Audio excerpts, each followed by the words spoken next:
Hello mga kaweng, kumusta po? Ayan po, share ko lang yung mga ganap-ganap ko sa aking buhay, no? Sa bukid, guys. Ito nanguha tayo ng kujaji or mushroom, ligaw na mushroom, guys, no? Sa aming bukid. Ito ay nagpapahinga din tayo minsan.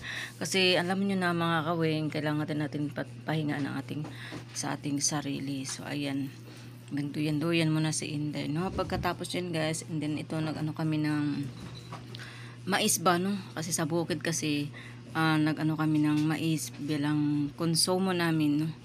So oo, kasi kailangan and then minsan mag-ano din ng mga niyugan, magbubunot, magbabalat ng niyog para ibenta, guys. Ayan, kasi dito sa probinsya kung ano-ano lang talagang ginagawa dito para mabuhay ka. Ayan po.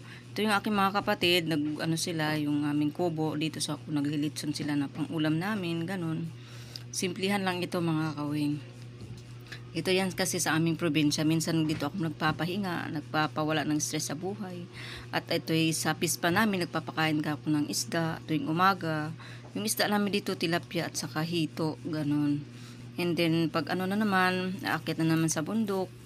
Araw-araw, hindi naman araw-araw, umaga pa lang mag-akit na sa bundok para hindi gaano kainit, no? Kasi nga minsan hinihingal na din kasi nga maedad na tayo mga kawing. So ayan, and then may pusa kami rito mga kawing, pinapakain kasi ang hilig nilang kumain ng tinapay. So ayan, bali dalawa yung pusa namin rito mga kawing. So kumusta na kayo mga kawing, kumusta yung mga baha-ba dyan, no? Sa mga lalo sa Luzon, no? Sa Manila area, guys, ingat kayo lagi. And then nako, hirap talaga ngayon may baha talaga. So ito naghanap buhay, tuloy pa rin ang buhay, hanap buhay tayo kasi may mga pa-order, may mga herbal, guys. Ayan, papaship ko pa, ganun. And then ito nag-promote ako ng aming tinda na puto bongbong, ganun. So yun, ayan, tara kain tayo, guys, mga kainday ng puto bongbong.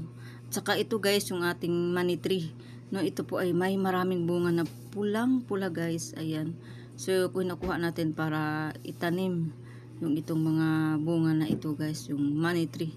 Nga ito nga tawagin, napakaliit lang niya po. So, yan lang po ma-share ko. Bye!